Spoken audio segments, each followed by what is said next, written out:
പ്രിയപ്പെട്ട ഉദ്യോഗാർത്ഥികളെ, confidential assistant തസ്തികയിലേക്ക് പുതിയൊരു നോട്ടിഫിക്കേഷൻ PSC പബ്ലിഷ് ചെയ്തിട്ടുണ്ട്. അപ്പോൾ ഏതാണെന്ന് ആ വിശദാംശങ്ങളിലേക്ക് നമുക്ക് പോകാം. ഏത് ഡിപ്പാർട്ട്മെന്റിലേക്കാണെന്ന് നോക്കാം, വേക്കൻസി എത്ര ഉണ്ടെന്ന് നോക്കാം, എന്താണ് യോഗ്യത എന്നുള്ള കാര്യങ്ങളൊക്കെ നമുക്ക് പരിശോധിക്കാം. അതിന് മുന്നേ പറയട്ടെ, I+ ഈ പരീക്ഷയ്ക്ക് വേണ്ടിയിട്ട് ഏറ്റവും ഇന്റൻസീവ് ആയിട്ടുള്ള കോച്ചിങ് ഒരുക്കിയിട്ടുണ്ട്. അപ്പോൾ I+ന്റെ കോഴ്സ് നിങ്ങൾക്ക് വളരെ ചെറിയ ഫീസിൽ ഇപ്പോൾ ജോയിൻ ചെയ്യാൻ സാധിക്കുന്നതാണ്. ഓക്കെ, ഇനി കാറ്റഗറി നമ്പർ 19/2025 ഇതാണ് കാറ്റഗറി നമ്പർ. ഏത് ഫേമിലേക്കാണ്? കേരള ലേബർ വെൽഫെയർ ഫണ്ട് ബോർഡിലേക്കാണ് ഈ നിയമനം വരുന്നത്. കേരള ലേബർ വെൽഫെയർ ഫണ്ട് ബോർഡിലേക്കുള്ള കോൺഫിഡൻഷ്യൽ അസിസ്റ്റന്റ് നിയമനമാണുള്ളത്. Name of the post confidential assistant.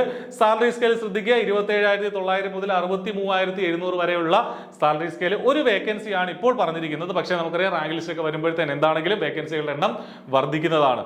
June 4 വരെ മാത്രമാണ് അപ്ലൈ ചെയ്യാൻ പറ്റുക. കൃത്യമായിട്ട് നിശ്ചിത യോഗ്യതയുള്ള വിദ്യാർത്ഥികൾ നേരത്തെ തന്നെ അപ്ലിക്കേഷൻ കൊടുക്കുക. ഏജ് ലിമിറ്റ് 36 വയസ്സ് വരെയുള്ളവർക്ക്, 18 മുതൽ 36 വയസ്സ് വരെയുള്ളവർക്ക് അപ്ലൈ ചെയ്യാം.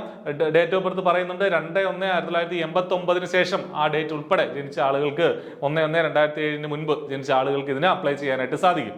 ഇനി ക്വാളിഫിക്കേഷൻ +2 വേണം. അതിനുശേഷം type writing English lower KGT certificate, അതിന് പുറമെ കമ്പ്യൂട്ടർ വേർഡ് പ്രോസസ്സിംഗ് അല്ലെങ്കിൽ അതിന് ഇക്വലന്റ്, അല്ലെങ്കിൽ പിന്നീട് ടൈപ്പ് റൈറ്റിംഗ് മലയാളം വേണം, ഷോർട്ട് ഹാൻഡ് ഇംഗ്ലീഷ് വേണം ലോവർ, ഷോർട്ട് ഹാൻഡ് മലയാളം വേണം ലോവർ. ഇത്രയും ക്വാളിഫിക്കേഷൻ ഉള്ളവർക്കാണ് ഇതിന് അപ്ലൈ ചെയ്യാനായിട്ട് പറ്റുക.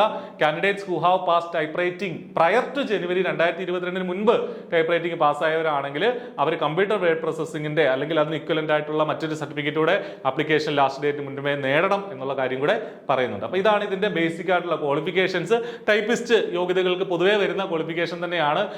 ഈ ഒറ്റ പരീക്ഷയായിട്ടായിരിക്കില്ല നടത്തുന്നത്. കുറേ ഡിപ്പാർട്ട്മെന്റുകളിലേക്കുള്ള ടൈപ്പിസ്റ്റ് പരീക്ഷകളെല്ലാം കൂടെ ഒരുമിച്ചായിരിക്കും, ഒറ്റ പരീക്ഷയായിട്ടായിരിക്കും നടത്തുന്നത്. അതുകൊണ്ട് നിശ്ചിത യോഗ്യതകൾ ഉദ്യോഗാർത്ഥികൾ ഇതിന് അപ്ലൈ ചെയ്യാൻ മറക്കരുത്. നിങ്ങളുടെ ഈ ഒരു പോസ്റ്റിലേക്കുള്ള നിങ്ങളുടെ വേക്കൻസികൾ, നിങ്ങളുടെ ക്ലെയിം നിങ്ങൾക്ക് വരണമെങ്കിൽ എന്ത് വേണം?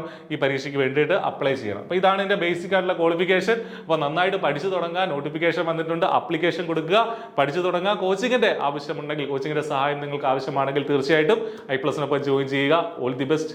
Thank you.